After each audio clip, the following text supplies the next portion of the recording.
ধরো আমি যদি তোমাকে বলি যে আহ, কোনো একটা পার্টিকুলার পিরিয়ডে ধরো ইলেকট্রনিক কনফিগারেশন, আমি তাহলে কি শেখাচ্ছি? Locate the position of element from electronic configuration. মন দিয়ে বুঝবো কি করে বের করছি। এক নম্বর হচ্ছে write the electronic configuration. Write the electronic configuration, যে এলিমেন্টটা বের করতে বলেছে তার ইলেকট্রনিক কনফিগারেশন বের লিখলে, দেন if it belongs to ns orbital at valence shell, এই ভ্যালেন্স শেলে যদি ns অরবিটাল থাকে, তাহলে আমি এইটুকু শিওর, এই যে n এর যে ভ্যালুটা থাকবে সেটা হবে তার পিরিয়ড নাম্বার, আর গ্রুপ নাম্বার হবে number of electron at S orbital, যতগুলো ইলেকট্রন এস অরবিটালে আছে। এরকম একটা এক্সাম্পল দেখাই। ধরো সাপোজ ম্যাগনেসিয়াম 12 এর পজিশনটা বের করার চেষ্টা করছি। তো 1s2, 2s2, 2p6, 3s2, এই হয়ে গেল। তাহলে এই ভ্যালেন্সিয়ালটা এখন কোনটা? এইটা। তাহলে এখানে এন এর ভ্যালু কত? 3। তার মানে তার পিরিয়ড হচ্ছে 3। এখানে নাম্বার অফ ইলেকট্রন কত?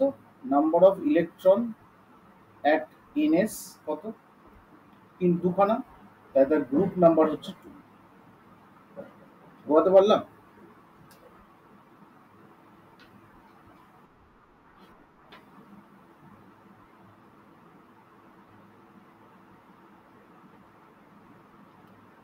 এবার আমি চলে আসছি, ধরো এমন একটা এলিমেন্ট যেখানে পি ব্লকের থেকে বিলং করে। If in electronic configuration at valence shell both ns and np present, then period is come from n, period is comes from the value of n, n থেকে পেয়ে যাব। আর গ্রুপটা কি করে পাবো? গ্রুপটা হচ্ছে টোটাল, আচ্ছা গ্রুপটা সহজ, আর সহজ করে দিই। গ্রুপ হবে হচ্ছে 12 plus electron at P. P অরবিটালে কতগুলো ইলেকট্রন থাকে। তোমার একটা এক্সাম্পল দেখাচ্ছি। ধরো ক্লোরিন 70, ধরো 1s2, 2s2, 2p6, 3s2, 3p5। তাহলে এখানে n এর ভ্যালু কি? 3। তাহলে এর পিরিয়ড কত? 3। গ্রুপ কত? টোটাল ইলেকট্রন পিতে কটা? 5টা আছে। তাহলে 5-এর সাথে 12 অ্যাড করো, এর গ্রুপ নাম্বার বেরিয়ে যাবে 70। বলতে পারলাম?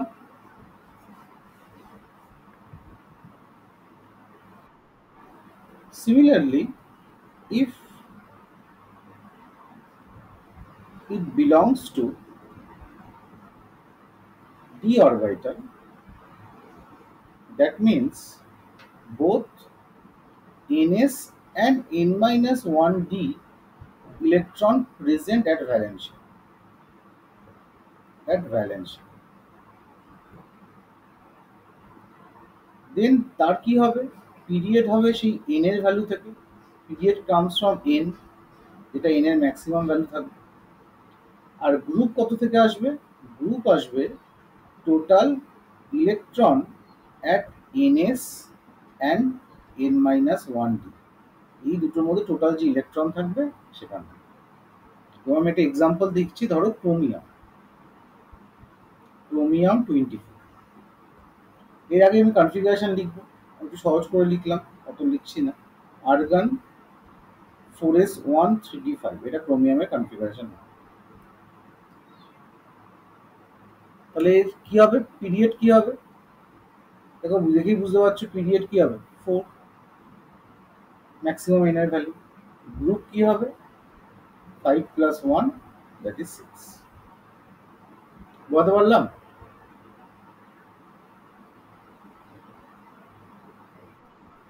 এ ব্লক তো অলরেডি মেনশন করেছি এর আগে। তাহলে এই ব্লকের কোনো গল্প ওখানে হবে না। এই নীলর্মি বুঝতে পারছো?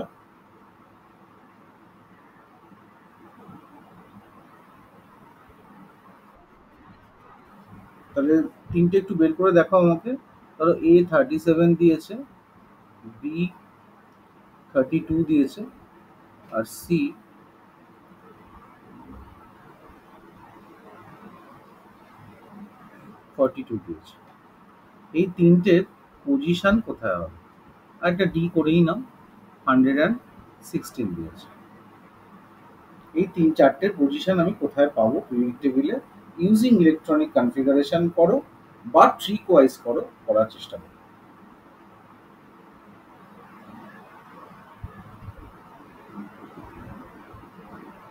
এগুলো লিখে নাও, আমি তারপরে না ফর্মুলার জায়গাটা দিয়ে দিচ্ছি।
अब ज्वाइन क्यों नहीं किया? क्लास में ज्वाइन नहीं क्यों किया? हाँ, आज क्लास था ना। गया है। मैं तो बोला था जो ऑनलाइन होगा। अच्छा, उसको मैं 2-3 बार फोन किया, इसलिए वो फोन नहीं उठा रहा है, इसलिए मैं फोन किया। नहीं।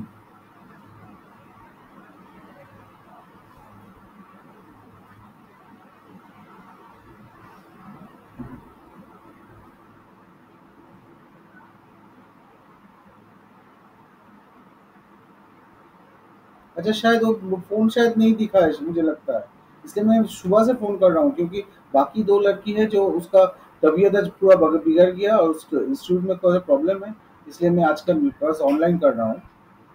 तो ठीक है, कोई दिक्कत नहीं है, मैं क्लास का रिकॉर्डिंग कर रहा हूँ, अगर आए तो ज्वाइन करने को कहते हैं। हाँ, मैं क्लास में ही हूँ।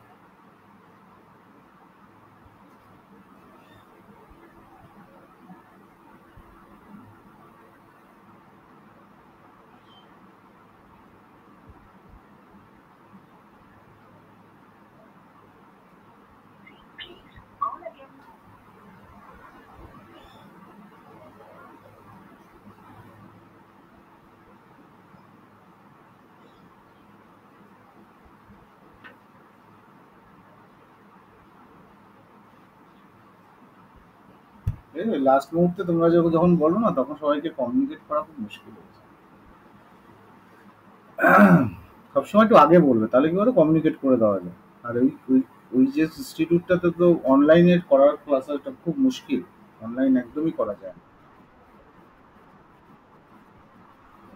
বুঝতে পেরেছি, বুঝতে পেরেছি। সবসময় যাই হবে না, গ্রুপে লিখে দেবে, পার্সোনাল লিখবে না। গ্রুপে লিখে দেবে, স্যার প্লিজ অনলাইন করুন। ঠিক আছে? কারণ আমি রাত্রিবেলা কালকে একটু রাতেই শুয়ে পড়েছি। পার্সোনাল করার দরকার নেই। গ্রুপে লিখলে সবাই জানতে পারছে, তাহলে ব্যাপারটা ইয়ে হবে। যদিও ও গ্রুপে ছিল না ততক্ষণ, গ্রুপে আমি সকালেই অ্যাড করলাম।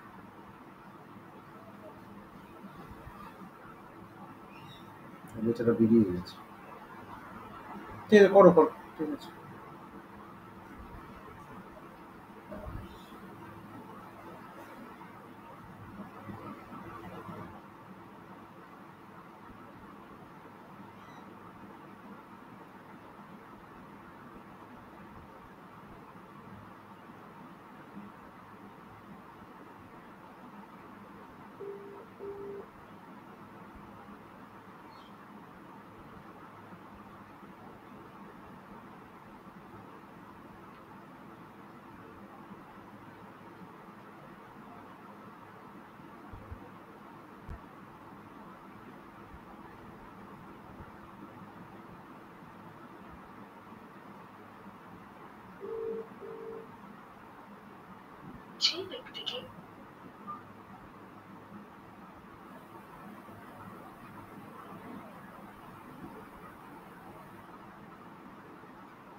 হলো? করেছো একটা?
করেছো একটাও? করতে হবে, ও না করলে হবে না।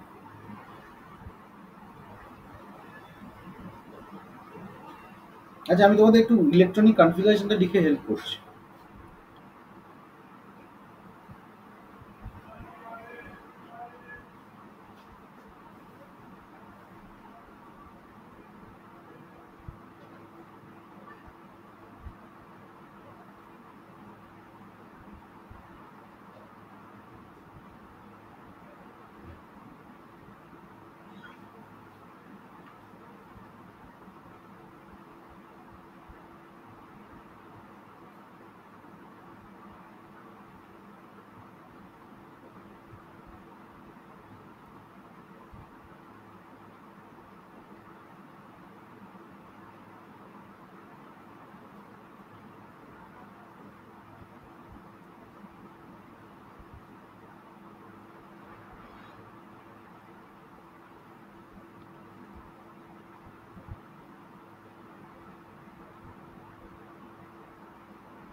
বলো।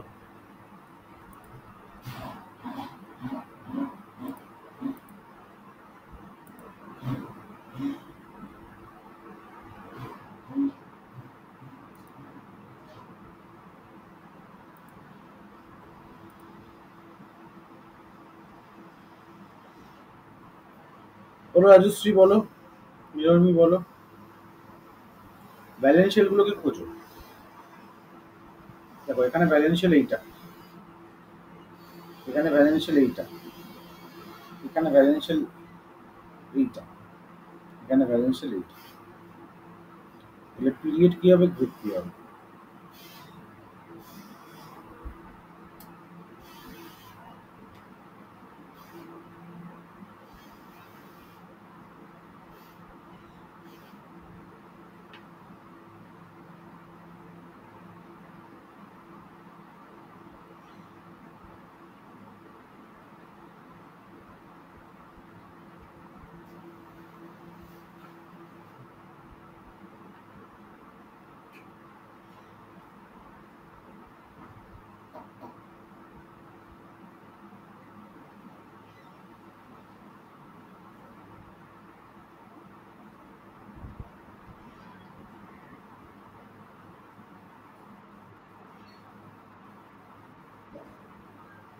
হ্যাঁ তাই হবে। ফার্স্টটা হবে কি, পিরিয়ড 5 গ্রুপ 1। তারপরটা পিরিয়ড 4 গ্রুপ কি হবে?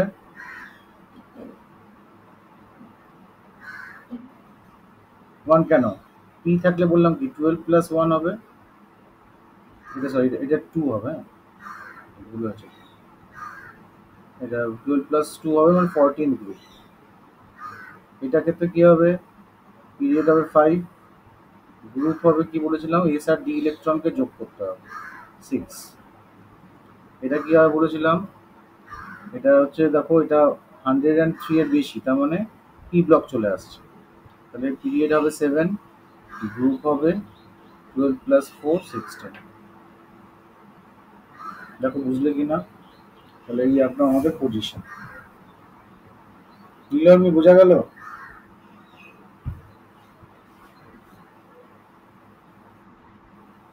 আচ্ছা, পোস্ট 100 এলিমেন্টের নোমেনক্লেচার করিয়েছিলাম, ওই আন মিলিয়াম, আন কোয়াডিয়াম, ওগুলো করিয়েছিলাম আইইউপিএসসি নোমেনক্লেচার।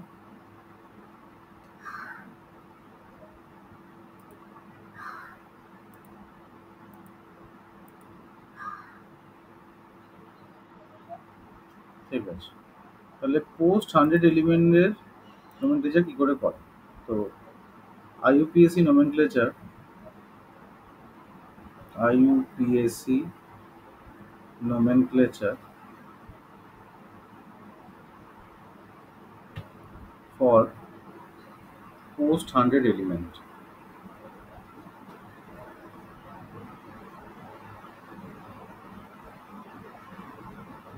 তো কি সেটা ছিল, তো এরকম করলো যে 0 হলে তাকে নীল বলা হবে, 1 হলে তাকে আন বলা হবে,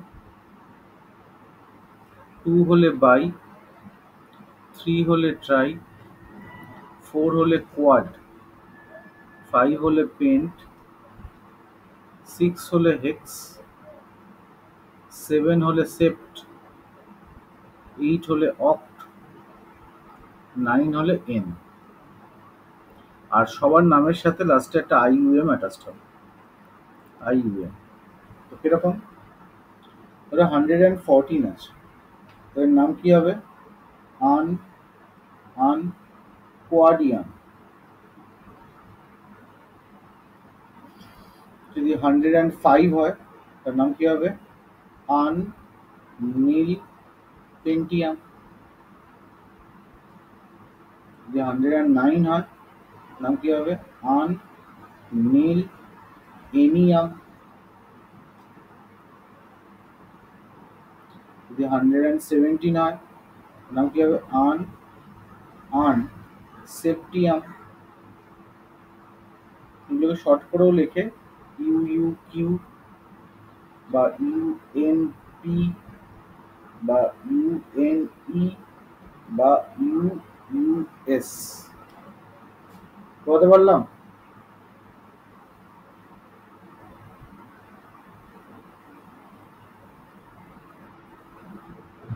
এবার আমরা চলে আসছি পিরিয়ডিক প্রপার্টিস গুলোতে। পিরিয়ডিক প্রপার্টিস কি কি আমরা পড়বো, 1 নম্বর হচ্ছে অ্যাটমিক সাইজ,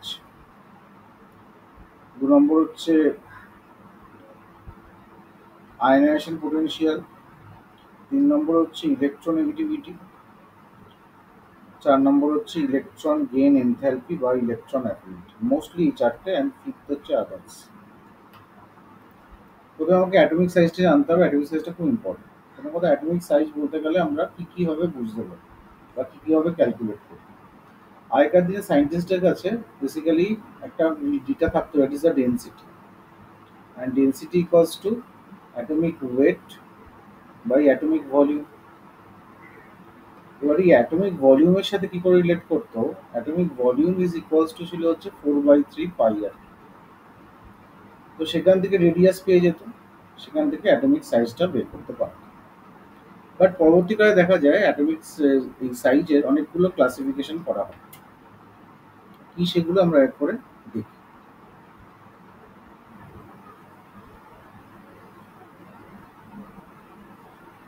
ফার্স্ট হচ্ছে নর্মাল, যেটা আমরা অ্যাটমিক সাইজ বলি সেটা। ঠিক আছে, জাস্ট মিনিট। হ্যাঁ স্যার, বলছি ওই আমার একটা স্টুডেন্ট কি এসেছিল, একটা ছেলে। না, আপনি এসেছেন কি ইনস্টিটিউটে এখনো?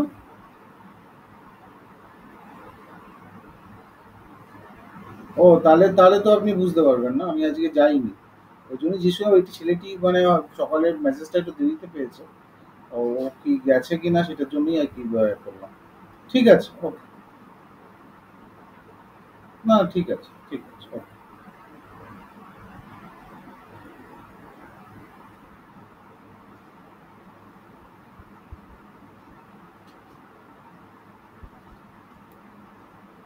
হুম, তাহলে আমরা কি বলছিলাম যে অ্যাটমিক সাইজ কত রকমের হয়। দেখো, একটা নর্মাল অ্যাটমিক সাইজ হয় যেটাকে আমরা বলি হচ্ছে normal size, normal atomic size, এটা একটা রকমের সাইজ হয়। আর কত রকম এক্সপ্রেস করা যায় আমরা দেখছি সেটা। আরেকটা হয় হচ্ছে যেটাকে আমরা বলি কোভ্যালেন্ট সাইজ, কোভ্যালেন্ট রেডিয়াস।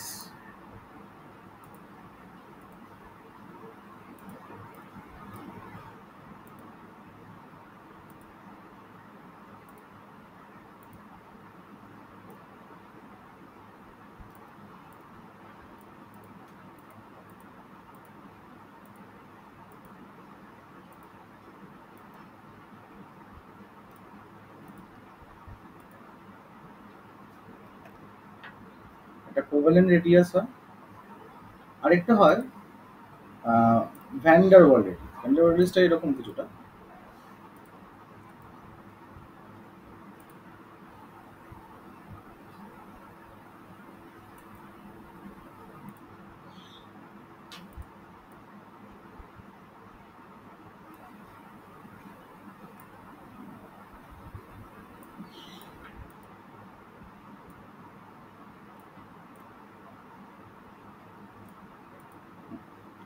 তো কত রকম রেডিয়াস আমি দেখালাম। একটা হচ্ছে ধরো অ্যাটমিক রেডিয়াস। অ্যাটমিক রেডিয়াস হচ্ছে সিম্পল, এই নিউক্লিয়াস থেকে ভ্যালেন্স শেলের মধ্যে যে ডিস্টেন্সটা, এই ডিস্টেন্সটাকে আমরা বলি আর অ্যাটমিক রেডিয়াস। ঠিক আছে। আর এটা হচ্ছে অ্যাটম। আর কোভ্যালেন্ট রেডিয়াসের ক্ষেত্রে কি হবে, যখন দুটো এলিমেন্ট একটা কোভ্যালেন্টলি বন্ডে অ্যাটাচড হচ্ছে। এই একটা নিউক্লিয়াস, এই একটা নিউক্লিয়াস, এই নিউক্লিয়াসের মাঝখানে একটা বন্ড আছে। কিরকম বন্ড? এর মধ্যে একটা বন্ড থাকে, তাই না? তো এই যে বন্ডটা এদের দুজনের মধ্যে আছে, এই যে distance between the internuclear distance, এই যে inter nucleus distance divide by two, এটা হয় হচ্ছে কোভ্যালেন্ট। এই ডিস্টেন্সটা বাই টু হবে হচ্ছে কোভ্যালেন্ট। ঠিক আছে। আর ভ্যান্ডার ওয়ালটা কিরকম? ভ্যান্ডার ওয়ালের ক্ষেত্রে ধরো এই একটা অ্যাটম আছে, এই মলিকুল আছে, আবার এই একটা মলিকুল আছে। এবার এই মলিকুলে কিছু ইলেকট্রন আছে, এই মলিকুলে কিছু ইলেকট্রন আছে। এবার এই নিউক্লিয়াসটা এই ইলেকট্রনকে কিছু অ্যাট্রাক্ট করে, এই নিউক্লিয়াসটাও কিছু ইলেকট্রনকে অ্যাট্রাক্ট করে। আবার এই ইলেকট্রনটা এই ইলেকট্রনকে কিছু রিপালশন করে, তাহলে এই অ্যাট্রাকশন আর রিয়াকশন মানে রিপালশনের ফলে এদের মধ্যে একটা ফোর্স জেনারেট করে, যাকে আমরা বলি van der wall force of attraction. Van der wall force of attraction, এটা একটা ফিজিক্যাল ফোর্স অফ অ্যাট্রাকশন, যেটা অ্যাডজাসেন্ট দুটো মলিকুলের মাঝখানে হয়। ঠিক আছে? তাহলে এর ক্ষেত্রে কি করে ডিস্টেন্সটা আমরা ধরি? বলছে এর ক্ষেত্রে ডিস্টেন্সটা হচ্ছে ঠিক একই রকম ব্যাপারটা। বলছে দুটো অ্যাডজাসেন্ট অ্যাটমের মধ্যে যে পাশাপাশি যে ডিস্টেন্স ইন্টারনিউক্লিয়ার, এই যে দুটো অ্যাডজাসেন্ট নিউক্লিয়াসের যে মলিকুলের যে ডিস্টেন্স দুটো নিউক্লিয়াসের, সেইটাকে যদি তুমি ডিভাইড বাই 2 করো, তাহলে তুমি ভ্যান ডার ওয়াল রেডিয়াস পাবে। ঠিক আছে? আর কি করে, আর কত রকমের রেডিয়াস হয়? আরেকটা হতে পারে যেটাকে আমরা বলি হচ্ছে আম, কি বলে ওই,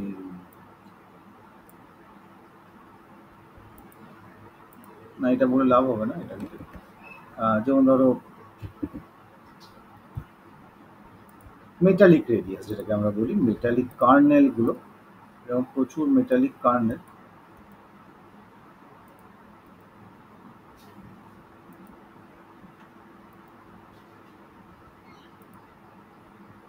মেটালিক রেডিয়াসে কি হয়, এই মেটালিক কার্নেল গুলো একটার সাথে একটা জয়েন করে থাকে, এরকম জাস্ট টাচ করে দেয়। এই হচ্ছে একটা, এটা আছে মানে টাচ করে আছে। ঠিক আছে? মানে ধরো এই নিউক্লিয়াসটা এই নিউক্লিয়াসটা এই নিউক্লিয়াসটা এদের মধ্যে টাচ করে আছে, এরা কিন্তু একটা একটার থেকে কিন্তু দূরে। তাহলে এই যে দুটো অ্যাডজাসেন্ট নিউক্লিয়াসের distance, distance between two adjacent metal kernel, between two adjacent metal kernel, সেইটাকে ডিভাইড বাই 2 করলে আমরা আর মেটালিক রেডিয়াসটা পাই। এবার কোভ্যালেন্ট রেডিয়াসের একটা ক্লিচ আছে। কি ক্লিচ আছে? এটা দু রকম হতে পারে। একটা হচ্ছে কি হোমো অ্যাটমিক হতে পারে, যেটা এইটা দিয়ে এক্সপ্লেন করা যায়। আরেকটা হতে পারে হেটেরো অ্যাটমিক। হেটেরো অ্যাটমিকের ক্ষেত্রে একটা ফ্যাক্টর চলে আসে, সেটা হচ্ছে এর ক্ষেত্রে যখন আমরা কোভ্যালেন্ট রেডিয়াসটা বের করি, সাপোজ ধরো একটা এক্স আছে একটা ওয়াই আছে, তখন রেডিয়াস অফ এক্স ধরা হয় আর রেডিয়াস অফ ওয়াই ধরা হয় তার থেকে 0.09, আর difference of electronegativity of X ওয়াইটাকে মাইনাস করা হয়। তাহলে আমি তার সেই কোভ্যালেন্ট রেডিয়াসটা পেয়ে যাই ফর হেটেরো অ্যাটমিক স্পিসিস। তাহলে আমি যদি ধরো এদের মধ্যে যদি একটা অর্ডার সাজাই, তাহলে আমরা এইটুকু বুঝতে পারবো সবচেয়ে বেশি হয় ভ্যান ডার ওয়াল, তারপরে হয় হচ্ছে অ্যাটমিক, তারপরে হয় মেটালিক, আর সবচেয়ে ছোট হয় হচ্ছে কোভ্যালেন্ট। কারণ কোভ্যালেন্ট একটা একটার ভিতরে কি আছে, ওভারল্যাপ করে গেছে, সাইজটা এমনিতেই ছোট হয়ে গেছে। ঠিক আছে? এবং মনে রাখবে ভ্যান ডার ওয়াল রেডিয়াসটা generally considered for nuclear inert gas, considered for mostly noble gas or inert gas. ঠিক আছে? বোঝাতে পারলাম?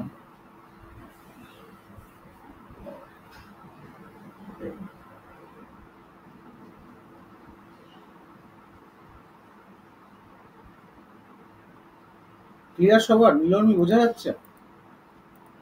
হ্যাঁ না বলো?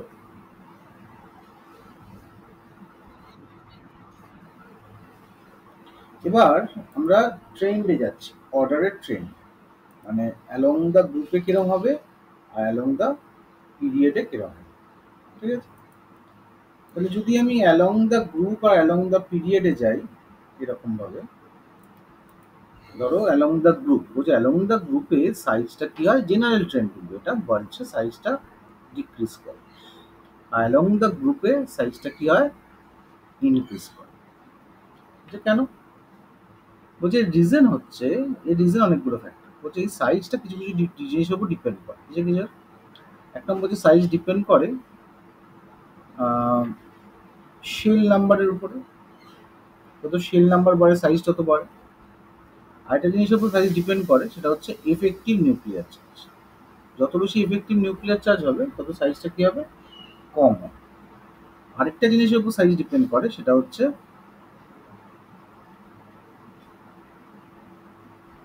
The way it is measured. It is measured তার মানেটা কি? তার মানে তুমি ধরো তুমি লেফট টু রাইটে যাচ্ছ, ঠিক আছে? তা টেকনিক্যালি কি হয় যে, তবে আমি গ্রুপ টু এর কথা, ওই পিরিয়ড টু এর কথা বলছি, পিরিয়ড টু। তাহলে কি হয় যে লিথিয়াম, লিথিয়ামের থেকে বেরিলিয়াম বড়, বেরিলিয়ামের থেকে বোরন বড়, বোরনের থেকে কার্বন বড়, কার্বনের থেকে নাইট্রোজেন বড়, নাইট্রোজেন থেকে অক্সিজেন বড়, অক্সিজেন থেকে ফ্লোরিন বড়, ফ্লোরিনের থেকে নিয়ন বড়। ঠিক আছে? তো এই নিয়নটা কেন এদিকে বড় হয় সবচেয়ে? সরি, আমি ব্যাপারটা একটু উল্টো করে ফেললাম। সরি সরি সরি,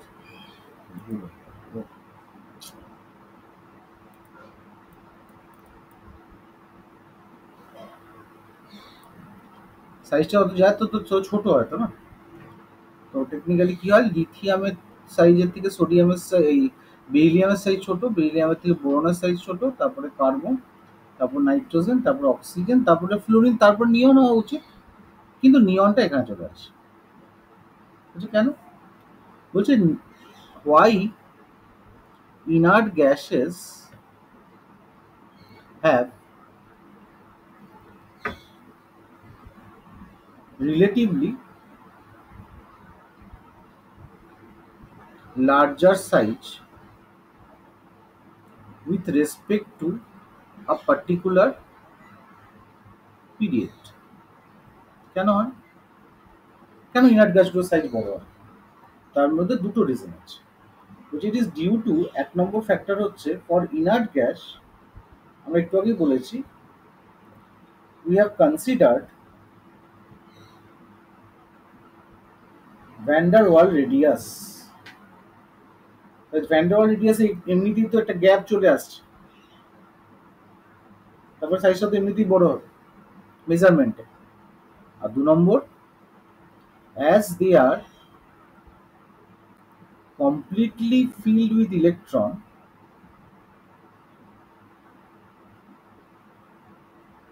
সবার কি কনফিগারেশন থাকে, ns2 np6।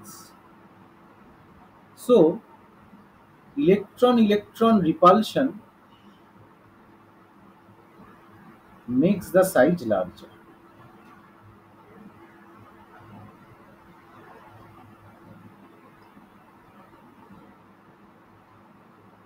ঠিক আছে?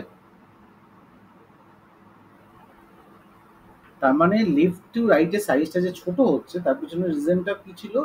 নিউক্লিয়ার চার্জ বাড়ছে। এই যে কথাটা বললাম, নিউক্লিয়ার চার্জ, নিউক্লিয়ার চার্জ বাড়া মানে নিউক্লিয়াসের অ্যাট্রাকশনটা বাড়া, তার সাইজটা ছোট হবে।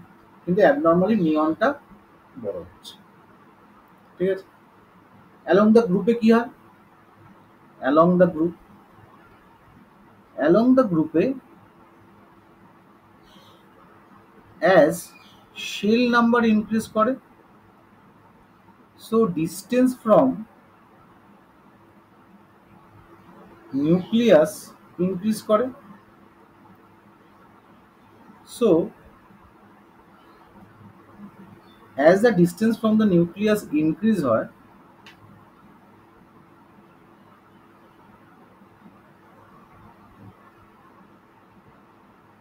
effective nuclear charge কি হয়, কমে যায়। so size increase করে। বুঝতে পারলাম অ্যালং দ্য গ্রুপের কেসটা? ঠিক আছে? এবার কিছু কিছু এক্সেপশন তো হয়, যেরকম ধরো আমি যদি তোমাকে বলি, আহ, এই কেসটাতেই একটা এক্সেপশন হয়, সেটা হচ্ছে ডি অরবিটাল। ওই যে থ্রি ডি থেকে তুমি যদি ফোর ডিতে যাও, তো সাইজ ইনক্রিজ করবে। বাট ফোর ডি থেকে ফাইভ ডিতে গেলে সাইজ অলমোস্ট সিমিলার। কেন? ওয়াই? বলছি it is due to the factor known as lanthanoid contraction. তো একটু বোঝো ল্যান্থানয়েড কন্ট্রাকশন জিনিসটা কি। তুই এখন পড়াচ্ছি, তুই আমার এই সমস্ত কথা বলছো? হ্যাঁ, সে তুমি রাখো তো। হ্যাঁ, পরে পরে রাখো রাখো, এখন কথা বলো না তুমি চল। তো ল্যান্থানয়েড কন্ট্রাকশনটা কি একটু বোঝো।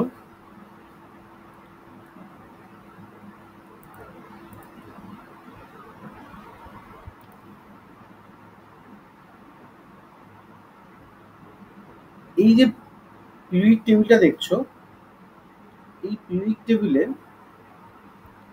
তুমি লক্ষ্য করো, এটা 3D সিরিজ টাইটেনিয়াম, এর নিচে এটা 4D জার্কোনিয়াম, তার নিচে এটা 5D hafnium.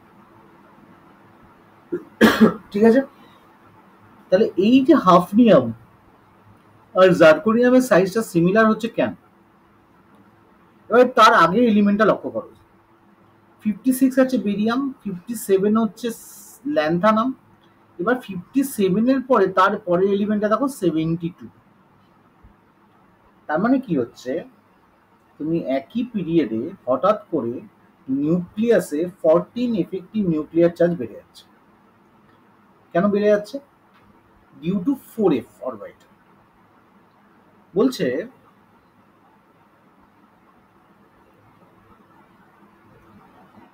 First of all what is lanthanide contraction, এটা একটু বুঝে নাও। তোমাদের ল্যান্থানাইড কন্ট্রাকশন একটু জাস্ট বলে দিচ্ছি।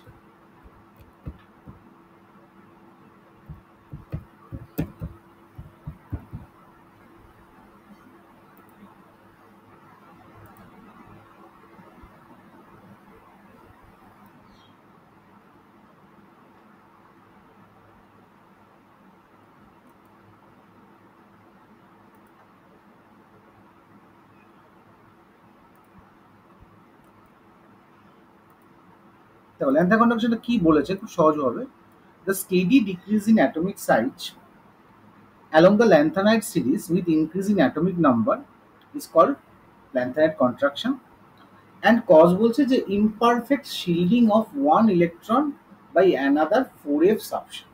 তাহলে এই যে কথাটা আসছিল শিল্ডিং, এই শিল্ডিং করার মানে একটু বোঝো। এটাকে আরেকটা টার্মও বলে স্ক্রিনিং বলে। ধরো এই ধরো নিউক্লিয়াস আছে, এবার নিউক্লিয়াসের পরে একটা করে শেল তৈরি হচ্ছে, এর মাঝখানে sp df সব রকমের শেল আছে। এবার ধরো এই ইলেকট্রনটাকে নিউক্লিয়াস যত জোরে টানে, এই ইলেকট্রনটাকে যত জোরে টানতে পারবে? কেন টানতে পারবে না? কারণ মাঝখানে অনেকগুলো শেল এই নিউক্লিয়াসের অ্যাট্রাকশনটাকে কমিয়ে দিচ্ছে। কিভাবে কমাচ্ছে? এই শেলগুলোর মাঝখানে কিছু কিছু ইলেকট্রন আছে, এই ইলেকট্রনগুলো এর সাথে কি করছে, রিপালশন করছে। তাই ডিউ টু দিস রিপালশন এই নিউক্লিয়াসের অ্যাট্রাকশনটা ইলেকট্রন অব্দি আসতে পারছে না।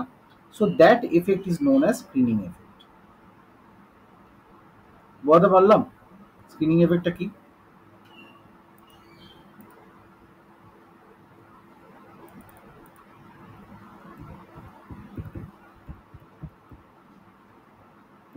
তাহলে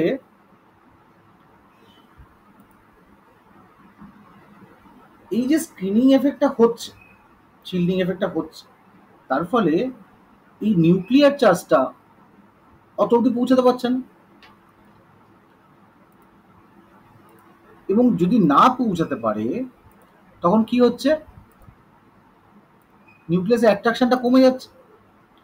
এবং এই শিল্ডিং এফেক্টটা একটা অর্ডার আছে। কি অর্ডার? বলছি এই শিল্ডিং এফেক্টটা সবচেয়ে ভালো হয় হচ্ছে এস অরবিটালে, তারপরে পিতে, তারপরে ডিতে, তারপরে এফ। তারপরে ডি এফ এদের due to diffuse size, this cannot screen properly। এবার যেহেতু স্ক্রিন করতে পারছে না নিউক্লিয়াসকে ইলেকট্রন, মানে এফ ডি আর এফ অরবিটাল, তাহলে কি হচ্ছে, ডি আর এফ অরবিটাল যেহেতু স্ক্রিন করতে পারছে না, তাহলে নিউক্লিয়াসে অ্যাট্রাকশনটা কি পৌঁছাতে পারছে না। এই যে নিউক্লিয়াসটা পৌঁছে যাচ্ছে, পৌঁছে যখনই যাচ্ছে নিউক্লিয়াস কি করছে, এই ইলেকট্রনটাকে জোরে টানছে, তাহলে সাইজটা কি হচ্ছে, ছোট হচ্ছে। That is known as lanthanoid contraction. বোঝাতে পারলাম? যেহেতু এই 4D-র আগে একটা 4f ইলেকট্রন আছে 14টা, এই 14টা ইলেকট্রন কি করছে? এফেক্টিভ নিউক্লিয়ার চার্জ বাড়িয়ে দিচ্ছে, বাট f অরবিটালের poor screening power, that leads to decrease in size। তার ফলে কি হয়? 4D থেকে 5D তে তো সাইজ বাড়া উচিত ছিল, তো না বেড়ে এটা কমে যায় এবং অলমোস্ট দুজনের সাইজ সিমিলার হয়ে যায়। এবং it is known as lanthanide contraction. এবং এর জন্য দেখা যায় radius of zirconium is equals to radius of hafnium. বুঝতে পারলাম?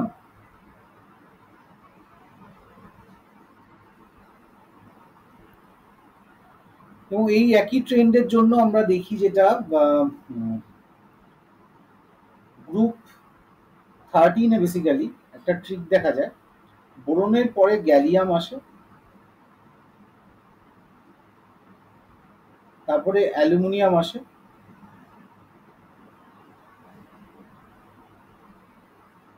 তারপরে ইন্ডিয়াম, তারপরে থুরিয়াম আসে। ঠিক আছে? বলছে এটা কেন হয়? ওপর থেকে নিচের দিকে তো সাইজটা বড় হওয়া উচিত ছিল। এক্সপেক্টেড কি ছিল? বোরন, অ্যালুমিনিয়াম, গ্যালিয়াম, ইন্ডিয়াম, থুরিয়াম, এটাও হওয়া উচিত ছিল, বাট এরকম অর্ডারটা হয়। এটাকে এইভাবে মাথায় রাখতে পারো, বাগাল্যান্ড। ঠিক আছে? নেমনি, এটা খুব আসে, খুব ইম্পর্টেন্ট। তাহলে এখানে কি রিজন? গ্যালিয়াম কেন বেড়ে যাচ্ছে? হচ্ছে due to diffuse shape of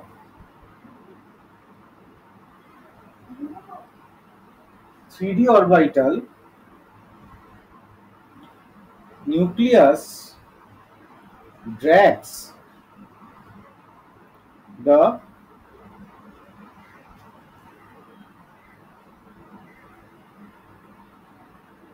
valence electron strongly, so size কি হচ্ছে? যেহেতু জোরে টানছে, ঠিক মতো রিফিউজ করতে পারছে না, তো স্ক্রিন করতে পারছে না, তো সাইজ কি হচ্ছে? ডিক্রিজেস হচ্ছে। ঠিক আছে? আমি বারবার না খালি এটাকে উল্টো দিচ্ছি।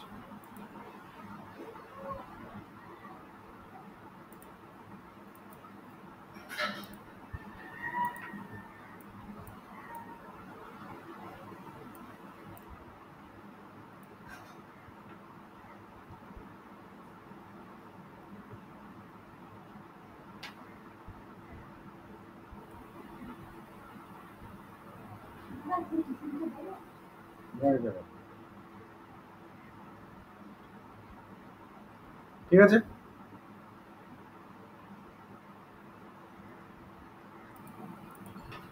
দেখো বুঝতে পারলে কিনা, খুব ইম্পর্টেন্ট এটা।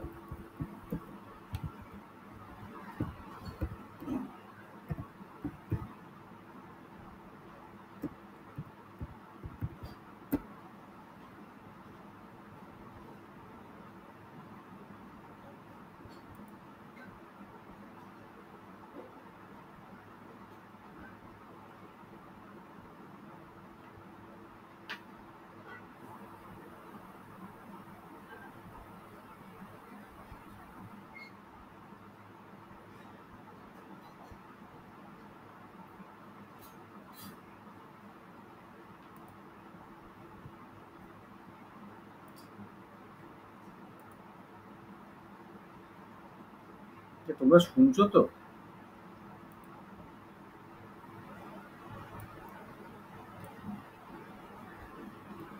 বাগাল্যান্ড। ঠিক আছে?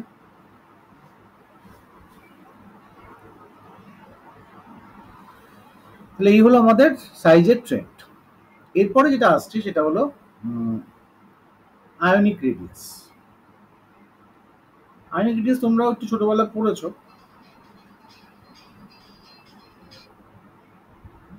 হ্যাঁ, বলিয়ে।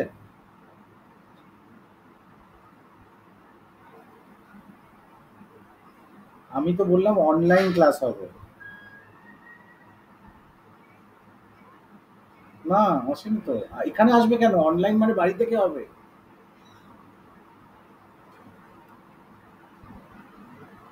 আমার কাছে মানে, না, আমার কাছে মানে হচ্ছে আমার ইনস্টিটিউট, যেটা হচ্ছে আহ, চৌরাস্তা। চৌরাস্তায় আজকে ক্লাসটা হয়নি, বাড়ি থেকেই ক্লাস করছি আমি। ঠিক আছে। সেটা সেটাও ফোন করে ফোন তুলছে না তো, আমি দু তিনবার ফোন করেছি। হ্যাঁ, আমি আরেকটা স্যারকেও ফোন করলাম। ওই স্যারও এখনো পৌঁছায়নি। আমি 5 মিনিট পরে না স্যারটা একবার ফোন করে জিজ্ঞেস করে নেবো যে ও ওখানে আছে কিনা। ঠিক আছে। হ্যাঁ হ্যাঁ, অবশ্যই।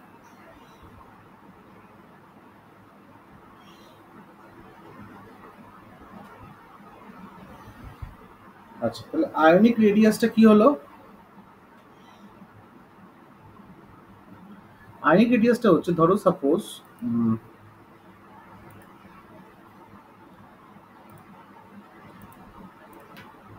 এটা একটা অ্যাটম।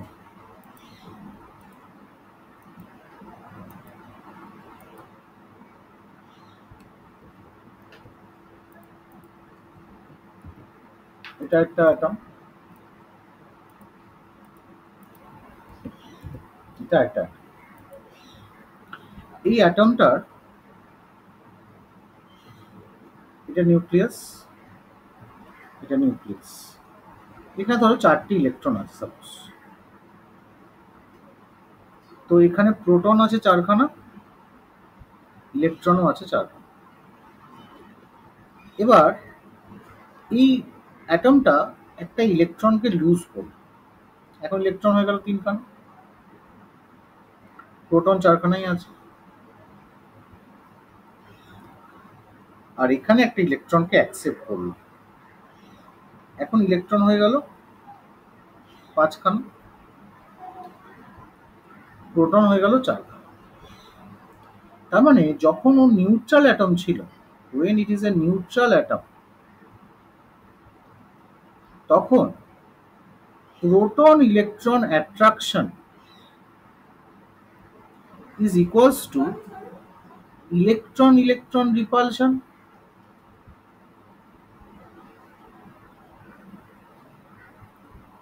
ঠিক আছে।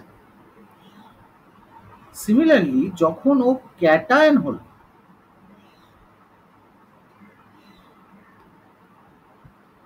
মানে ইলেকট্রন ছেড়ে দিয়ে, এখন তো প্রোটন বেশি আছে, তাহলে প্রোটন ইলেকট্রন অ্যাট্রাকশনটা এখন ডমিনেট করবে ইলেকট্রন ইলেকট্রন রিপালশনকে। বা যখন ও অ্যানায়ন হলো,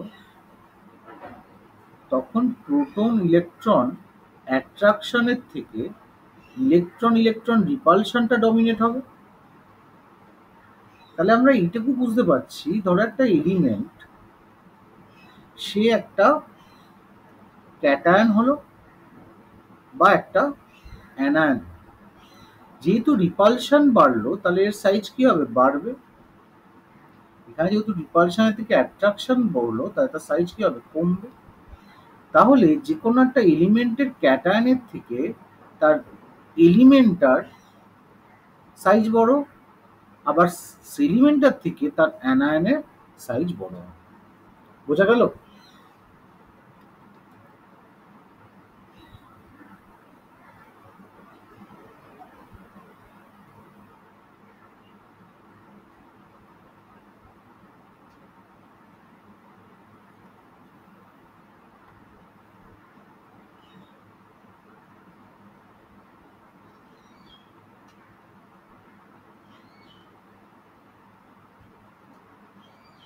হ্যাঁ, বলছি, তুমি কি ঢুকেছো?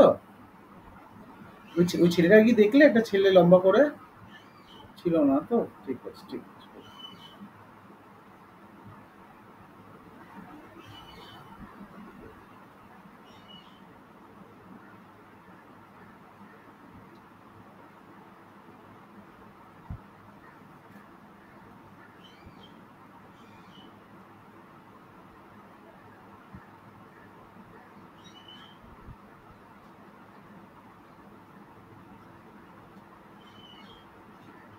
আর আরেকজন স্যার যে এসছেন সে বললো যে এখনো ও নেই ওখানে, মানে ও আসেনি।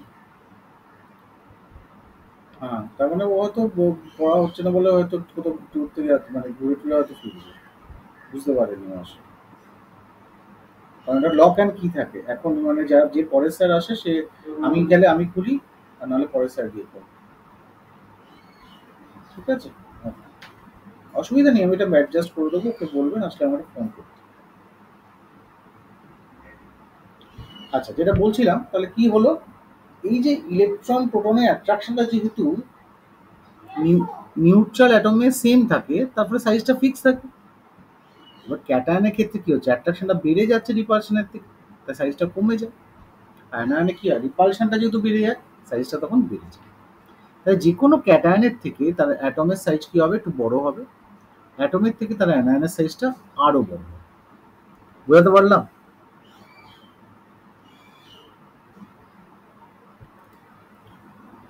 কি করছে কে জানে, কেউ তো কিছু শুনছে নাকি? আচ্ছা যাই হোক, দেখো তাহলে একটা জিনিস করে আছে ছেড়ে দেবো, সেটা হচ্ছে অর্ডার অফ আয়নিক সাইট।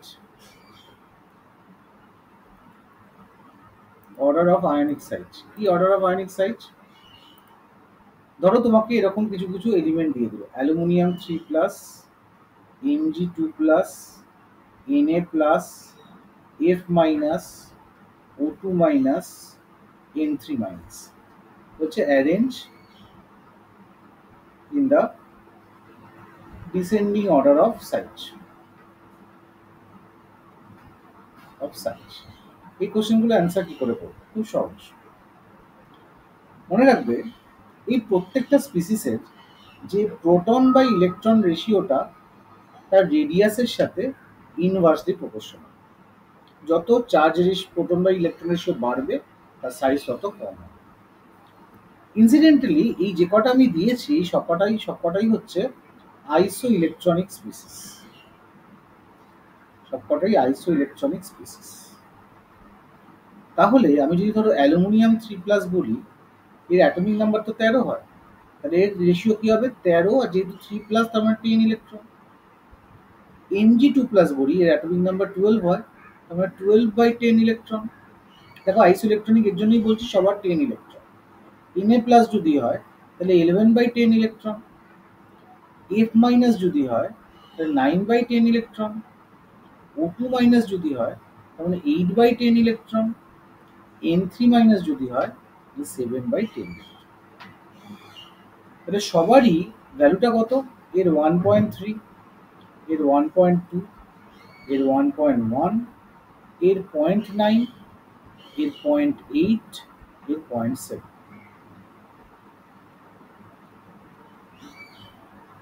যত ভ্যালু, এই যে রেশিওটা যত বাড়বে তত কি বললাম, সাইজ কমবে।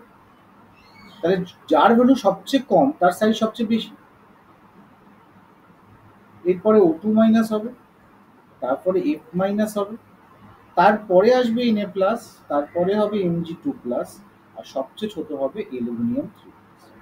তার মানে পজিটিভ চার্জ যত বাড়ছে তত সাইজ কমছে। বুঝতে পারলাম? তাই তুমি Z/E রেশিও করে যে কোনো এলিমেন্টের সাইজের অর্ডার বের করতে পারো। এই রাজশ্রী নীলমণি, বুঝলে?